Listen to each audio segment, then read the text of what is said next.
আমি আসলে জীবনে খুব একটা ভুল কাজ করি না, বাট ওই সময় আমি একটা ভুল করে ফেলছি। আমি টমটমওয়ালাকে বললাম, মামা ক্ষুধা লাগছে, কই খাওয়া যায়? মামা আমাকে সাথে সাথে বলল যে ভাই, আপনাকে আমি কক্সবাজারে সব থেকে বেস্ট রেস্টুরেন্টে নিয়ে যাচ্ছি। এরপর রেস্টুরেন্টে গেলাম, যাওয়ার পর বুঝতে পারছি যে এটা কক্সবাজারের সব থেকে বেস্ট রেস্টুরেন্ট, কারণ ওই রেস্টুরেন্টে সে সব থেকে বেশি কমিশন পায়। ওই রেস্টুরেন্টে গিয়ে আমাকে নিজেকে ট্যুরিস্ট মনে হয় নাই, আমাকে মনে হয়েছে আমি একটা প্রোডাক্ট। আমার মালিক হচ্ছে টমটমওয়ালা, সে আমাকে বেচে দিয়ে চলে গেছে। আমিন ভাই, আপনি জীবনে কোনোদিন দেখছেন যে কোনো একটা ছিনতাইকারী আপনাকে ছিনতাই করছে, ছিনতাই করার পর বলছে আবার আসবেন? এরকম তো কোনোদিন হয় নাই না। কিন্তু ওই রেস্টুরেন্টে খাওয়ার পরে সে আমার সবটুকু লুটে নিয়ে ওই রেস্টুরেন্টের ম্যানেজার আমাকে বলছে আবার আসবেন। রেস্টুরেন্ট থেকে গেলাম আমি হোটেলে। হোটেলে আমরা 5 জন চেক ইন করবো। এমন সময় দেখি পাশে একটা কাপল, ওরাও চেক ইন করবে।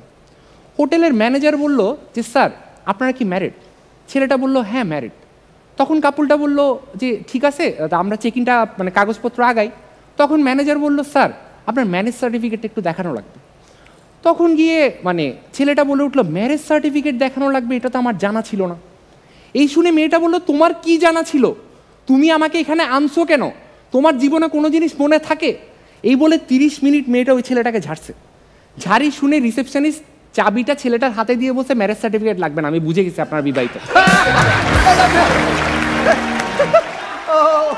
আমিন ভাই, এই যে ঘটনাটা ঘটলো, এই ঘটনাকে আপনি কি বলবেন? কি ব্যবহারে বউয়ের পরিচয়। প্রথম পারফর্মারকে ডেকে নেব, আসবে চট্টগ্রাম থেকে হাসি মুখের এক পারফর্মার, সুস্মিত দে যার নাম।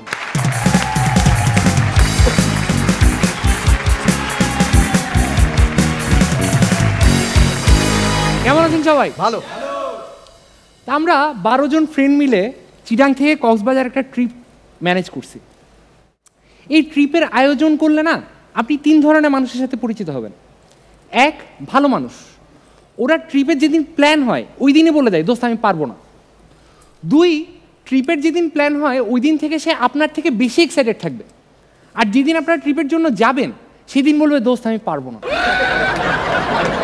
3 নাম্বার হচ্ছে মেয়েরা।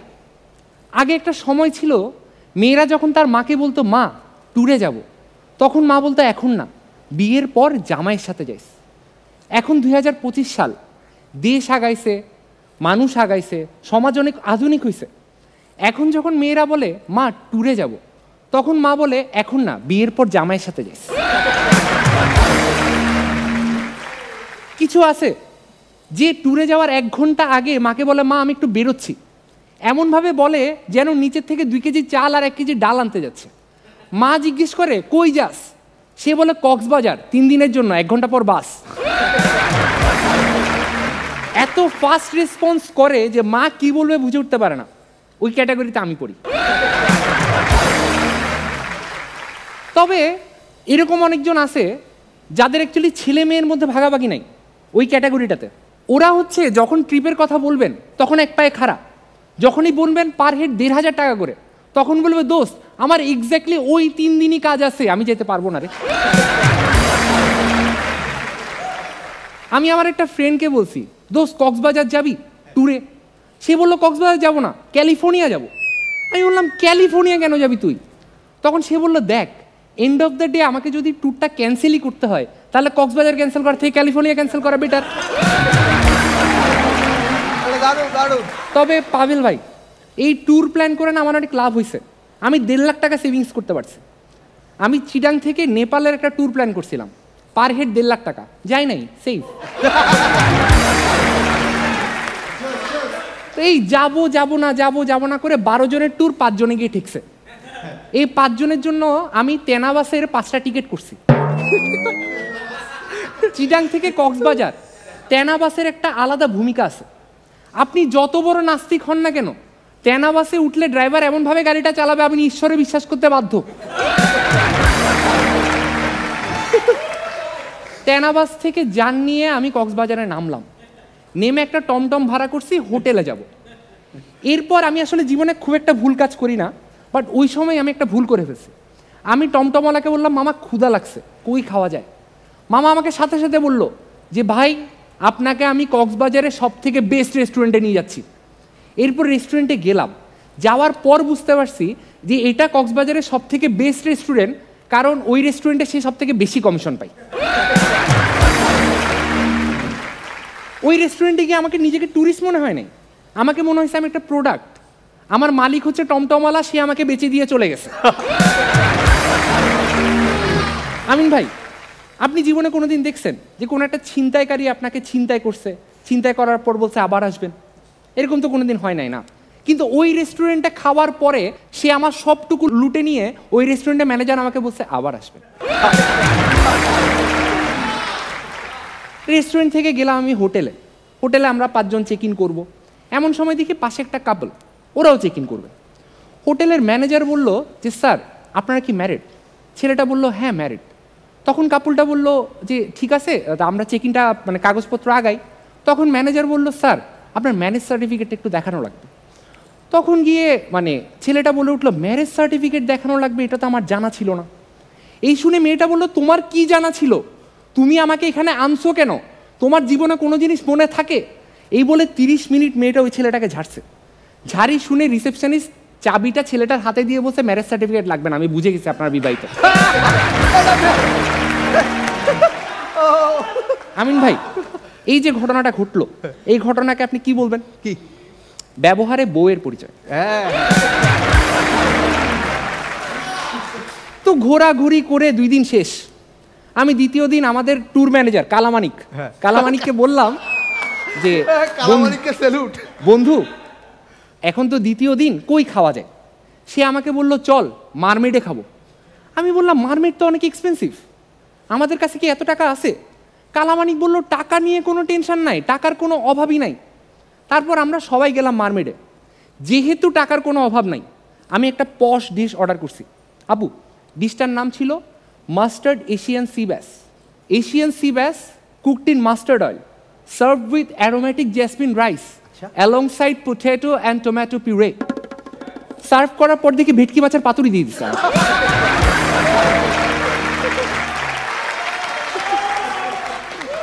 এই ভেটকি মাছের পাতুরির ডেকোরেশন দেখে আমার বন্ধু কালামানিকের ভিতরের ফুড ব্লগার জেগে উঠছে। আচ্ছা, সে টানা 20 মিনিট ওই ভেটকি মাছের পাতুরির ভিডিও করছে। এরপর সে বুঝতে পারছে ঠান্ডা ভেটকি মাছের পাতুরি খাইতে খুব একটা মজা না। পরের দিন আমাদের লাস্ট ডে, চেক আউট করবো, সব চেক আউট করে রুম টুম গুছায় আমরা বের হয়ে গেছি। বের হয়ে যাওয়ার পর দেখি আমার বন্ধু কালামানিক মুখ কালো করে একটা চেয়ারে বসে আছে। আমি বললাম কি হয়েছে রে? সে আমার দিকে তাকায় বলে 324 টাকা। 324 টাকা দিয়ে 5 জন কক্সবাজার থেকে চিটাং কেমনে যাব? এই ভেবে আমরা স্যাড হয়ে বসে আছি বিচের মধ্যে। এমন সময় একটা ছেলে এসে বলল যে ভাই ছবি তুলবেন, প্রতি ছবি 6 টাকা করে। আমার মাথায় একটা আইডিয়া আসলো, আমিই তো ফটোগ্রাফার, সাথে আমার ক্যামেরা আছে, আমি ছবি তুলতে বের হয়ে যাই। সেই জিনিয়াস একটা আইডিয়া না? আমি আমার ক্যামেরা নিয়ে বের হয়ে গেলাম। বের হয়ে যাওয়ার পর আমার সাথে রনি ভাই আর ভাবির দেখা হয়েছে। রনি ভাই আর ভাবিকে বললাম যে ভাই আপনারা কি ছবি তুলবেন, প্রতি ছবি 6 টাকা করে। রনি ভাই একটা লুঙ্গি পরেছিল, একটা গেঞ্জি পরেছিল, একটা সানগ্লাস পরেছিল। রনি ভাই বলছে অবশ্যই। আমি রনি ভাই আর ভাবিকে সমুদ্রের পাড়ে দাঁড় করালাম। তখন জোয়ার প্রায় শেষের দিকে। আমি রনি ভাই আর ভাবিকে বললাম যে আপনারা টাইটানিকের মতো করে দাঁড়ান, খুব রোম্যান্টিক একটা ছবি হবে। হঠাৎ করে ভাটা শুরু হয়ে গেল। তো টাইটানিক সিনেমাটা আপনারা সবাই দেখছেন। টাইটানিক সিনেমায় সমুদ্র জ্যাককে নিয়ে গেছিল রোজ থেকে, আর ওই দিন কলাতলি বিচে সবার সামনে সমুদ্র জ্যাকের ইজ্জত নিয়ে চলে গেছে।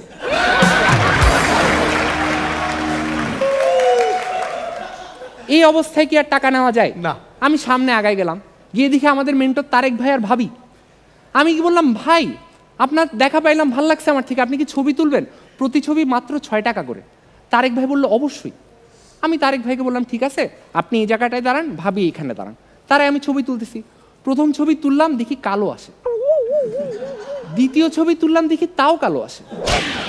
আমি তারেক ভাইয়ের সামনে গিয়ে বললাম ভাই আপনারটা না হয় বুঝতে পারছি, কিন্তু ভাবি তো ফর্সা, আপনার ছবি কেন কালো আসতেছে? তারেক ভাই আমার মাথায় জোরে একটা চোয়ার মেরে বললো লেন্সের ক্যাপ খোলাগে। আমি লেন্সের ক্যাপটা খুলছি, খোলার পর আরো বিপদে পড়ে গেছি। ছবিটা আমি ব্যালেন্সই করতে পারতেছি না। দেখি ব্রাইটনেস অ্যাডজাস্ট হচ্ছে না আমার।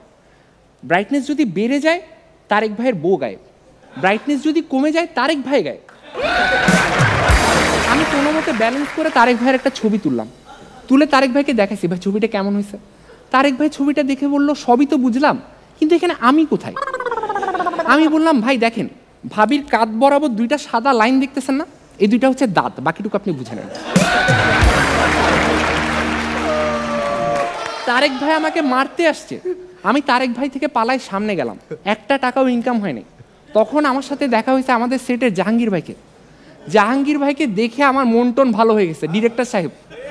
আমি বললাম ভাই আপনি কি একটা ছবি তুলবেন, প্রতি ছবি মাত্র 6 টাকা।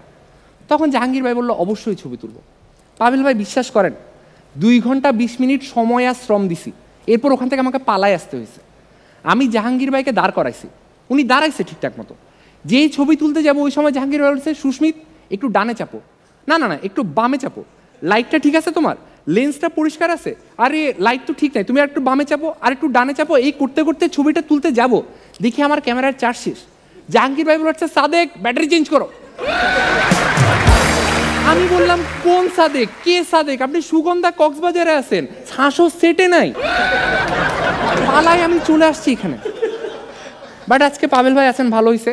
আজকের দিনে আমি আসলে শবনম আপুকে আমি একটা থ্যাঙ্কস দিতে চাই, কারণ ওই দিন উনি আমাকে বাঁচাইছিল। তো জাহাঙ্গীর ভাই থেকে পালায় আসার পরে আমার আপুর সাথে দেখা হয়েছে। আমি আপুকে বললাম আপু ছবি তুলবেন, প্রতি ছবি মাত্র 6 টাকা করে। আপুকে পুরো দিনের কাহিনী বলছি আমি। এরপর আপু বললো অবশ্যই তুলবো। আপু টোটাল 500টা ছবি তুলছে। 500টা ছবির এগেনস্টে উনি আমাকে 3000 টাকা দিচ্ছে। আমি 3000 টাকা হাতে নিয়ে বললাম আপু টাকা তো দিলেন, কিন্তু ছবি কি দেখছেন? এরপর আপু ছবিগুলো সব দেখলো, দেখে বললো তোমার নামটা জানি কি? আমি বললাম সুস্মিত। এরপর আপু বললো সুস্মিত ভালো ছিল, কিন্তু আরো ভালো করতে হবে।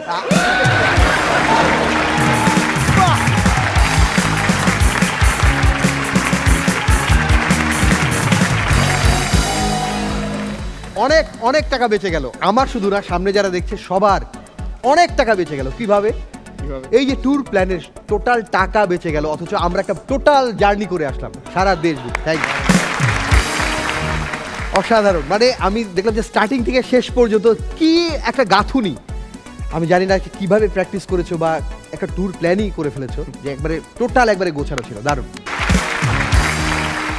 শুরুতে আমিন খান। সুস্মিত অসাধারণ ছিল, অসাধারণ। ফিনিশিং ওয়াজ ট্রেমেন্ডাস, ট্রেমেন্ডাস। প্রথমে একটু লুজ ছিল, বাট মাঝের পর থেকে বিউটিফুল। সবচেয়ে মজার যেটা আমার কাছে ফিল হয়েছে, মানে তোমার পারফরমেন্স শোনার পরে, দেখার পরে, সেম 5 ফ্রেন্ড মিলে আমি ম্যাট্রিক পরীক্ষার পর আমরা কক্সবাজার গিয়েছিলাম, এবং আমাদের তখন টোটাল টাকা ছিল 120 টাকা করে। 120 টাকা চাঁদা। আমরা খুলনা থেকে কক্সবাজার ঘুরে এসেছিলাম। শুধুমাত্র কক্সবাজারে একটা ছোট্ট একটা হোটেলে ফ্লোরিং করে 5 জন ছিলাম। তখন মনে হয় ভাড়া 20-30 টাকা এরকম নিত। আর বাকিটা ঢাকা এক আত্মীয়ের বাসায় সবাই, চিরং এক আত্মীয়ের বাসায় সবাই, এইভাবে পার করেছি। এবং এরপরে অসংখ্যবার 60 থেকে 70 বার কক্সবাজারে গিয়েছি বেড়াতে। কিন্তু ওই যে মজা, অনেক দামি হোটেলে থাকা হয়, কিন্তু ওই মজা আর পাইনি। এখনও প্রত্যেকবার কক্সবাজারে গেলে ওই কথাটাই বারবার মনে হয়। তুমি আমাকে সেইখানে নিয়ে গেছিলে ফিরে। Performance was very good. এখন তারা ট্যুর করেন 4 জন মেবি। ভাই এখন আপনার ফ্যামিলি ট্যুর। ওকে, একটা জোরে হাততালি হোক।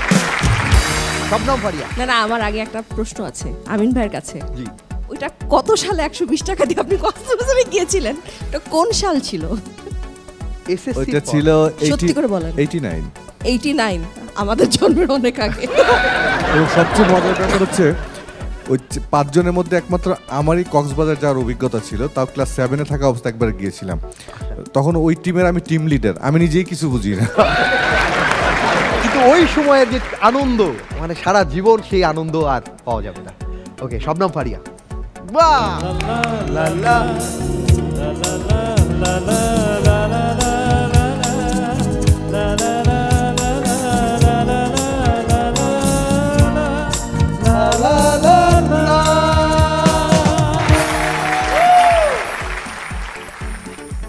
এইটা এখন পর্যন্ত সুস্মিতের বেস্ট পারফরমেন্স।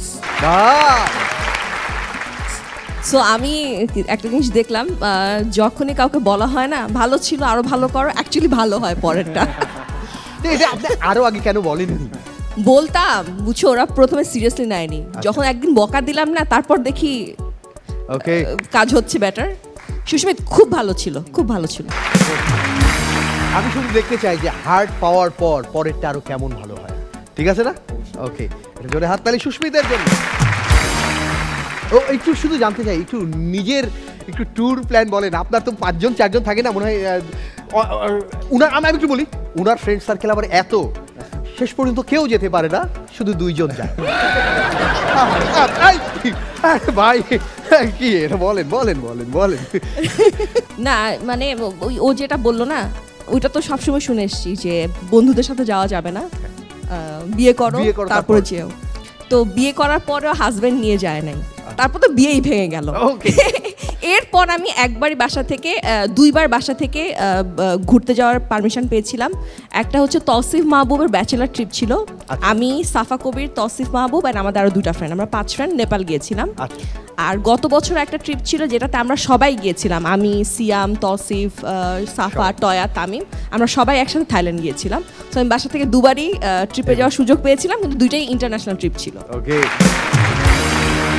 ওকে, এবার সাইদুর রহমান পাভেল ওখানে বসে বসে ভাবছিল, ইস একটা সময় আমিও পারফর্ম করেছি, আজকে পারফরমেন্স দেখছে, তার অনুভূতিটা একটু জানতে চাই আগে। ভাই আমি আসলে এইটাই ভাবতেছিলাম যে হ্যাঁ কিরকম কাঁপাকাঁপি লাগে, এটা আমি তো ফেস করছি। বাট আমি আমিন ভাইয়ের সাথে একমত যে মানে শুরুতে যেরকম ছিল এরপর ফাটাই ফেলছে। আর বেশি মজা লাগছে তেনাবাস। আর মোটামুটি এটা ভালো লাগছে যে মানুষটা রনি ভাই সবাকে টানাটানি করে, ওনার লুঙ্গি দিয়ে যে টানটা দিছো না ভাই, আমার এটা ভালো লাগছে। ওকে, ওই দিনকার ঘটনা বলবে এবার। জ্যাক হারিয়ে গেল লুঙ্গি, শুধু পরে থাকলো কাপড় রাখার র‍্যাক। বাট ভাই খুব ভালো, খুব ভালো, মানে আমরাও হারাই গেছিলাম যেরকম ট্যুর প্ল্যানগুলোতে। সো পাভেলের ঘোরা হয়েছে কি এরকম? আপুর মতো এরকম ইন্টারন্যাশনালি ঘুরি নাই। ওকে, যে আমার ঘোরা ধরেন যে ওই ছাড়ে নেই আর কি, শাসনে বড় হওয়া তো ওই চাঁদপুর, হ্যাঁ মতলব মানে আমার নানা বাড়ি দাদা বাড়ি ওইখানে, চাঁদপুরে 2 জন এক জায়গায়। সো আমার ট্যুর মানে হচ্ছে ওই জায়গাটা আর কি, মানে ট্যুরে যাওয়া মানে হচ্ছে নানা বাড়িতে যাওয়া, দাদা বাড়িতে যাওয়া, একটু বড় হওয়ার পর মিরাকেল করার পর তারপরে যে কক্সবাজার যাওয়া, এদিক সেদিক যাওয়া। ওকে, এই তো। কিন্তু মতলব কোনোভাবে ইন্টারন্যাশনাল ট্যুরের চেয়ে কম না, মতলব খুবই সুন্দর। হ্যাঁ, শুধু বিমান যায় না, শুধু বিমান যায় না। ওকে, শুধু এবং মতলব সব জায়গায় কিন্তু মতলব থাকে, কক্সবাজারে ওখানে মতলব, শুধু একটু মতলব, সব জায়গায় মতলব থাকে। ওকে, হ্যাঁ, are very good very good very good. আমার ওই যখন ফুডের নাম বলছিল, কোথায় যেন মারমেইডের ফুডের যে নাম বলছিল, আমি ভাবলাম আটকাই নাকি। অ্যাকচুয়ালি ওইটার নাম আমি শুনেছিলাম, ওখানে নাম মারমেইড ছিল না। লোকজন যায়, খায়, দেয়, অনেক টাকা বিল হয়, দিতে পারে না, তখন মেইড বা সার্ভেন্টকে বলে মারমেইড, তারপর থেকে মারমেইড। এবং ক্যানার নামটা যদি অরিজিনালটা বলা যেত অ্যাকচুয়ালি ভালো হতো, কারণ ওইটার নাম সড়ক পথে যে বিমানের ছোঁয়া, ওইটা এমনি ওই নামটা আসেনি, ওই নামটা এসেছে মূলত ওই ইন্না লিল্লাহ সংক্ষিপ্ত রাম এনা। এবং ওইটার যিনি মালিক তিনি বেহেশতে যাবেন, কারণ ওই গাড়িতে উঠলে সবাই আল্লাহ আল্লাহ করে। অসাধারণ, থ্যাংক ইউ প্লিজ।